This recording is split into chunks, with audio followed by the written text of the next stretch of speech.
Der er forskel på en stærk og en svag syre. En syres styrke defineres ud fra syrens reaktion med vand. Her kan man f.eks. kigge på syrens styrkekonstant Ks.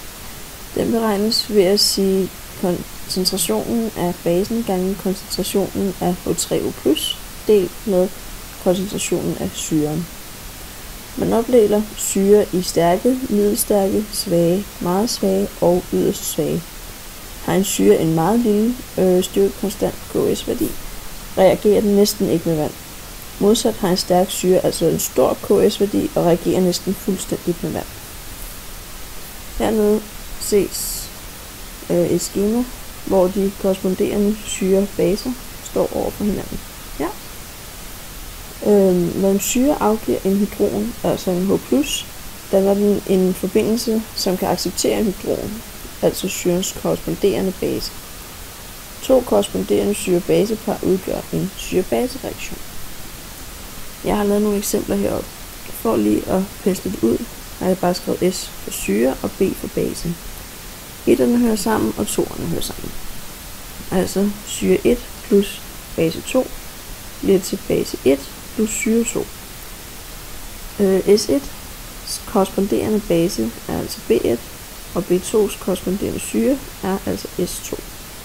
Som eksempel kan man bruge de to, jeg har skrevet op hernede. Der er CH3COOH plus vand H2O, som i det her tilfælde reagerer som base. Det bliver til CH3COO- plus H3O+. Der er det her syren plus vand basen. Det bliver til en base plus en syre. Omvendt reagerer vand hernede som en syre, hvor det er vand plus NH3, der bliver til OH- plus NH4+. Igen syre, base, base, syre. Hernede i, der kan man se nogle forskellige syre og baser. Og herover kan vi se PKS og PKB.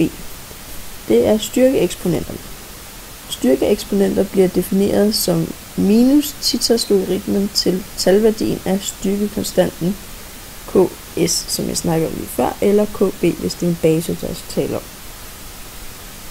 Før nævnte jeg, at vand, som et eksempel, kan reagere både som base og som syre. Hvis et molekyle kan det, så kaldes det en amfolyt. En amfolyt er altså en ion eller et molekyle, der både kan optræde som syre og som base. Der står nogle flere ud over vand i i den her tabel. Der er for det første OH-, som ses hernede som en meget svag syre. Den ses også herover OH-, igen, bare som en meget stærk base. Derud er der H2O, som ses her og heroppe. Så er der HS-, som ses her og her. Og så er der HP O4 2-, som ses her og ses heroppe. Og så er der HCO3-, den står der og der. Derudover er der H2PO4-, det står her og står heroppe. Og til slut er der HSO4-, som står her og som står simpelthen heroppe som en meget svag base. Herover ses et koordinatsystem, hvor vi kan se den gule kurve her. Der er etansyre eller eddikesyre, og den røde er saltsyre. Begge syre er blevet titreret med 0,1 molær NaOH, og så har man fundet ekvivalenspunkterne. Derudover kan vi også se halvekvivalenspunktet her for etansyre, og ved halvekvivalenspunktet her vil man kunne aflæse syrens PKS-værdi, som jeg talte om tidligere. Den skulle meget gerne ligge på 4,6 ifølge tabelværdien, og det passer sådan cirka. Den lander lige herinde, lige omkring 4,5-4,6, så det stemmer.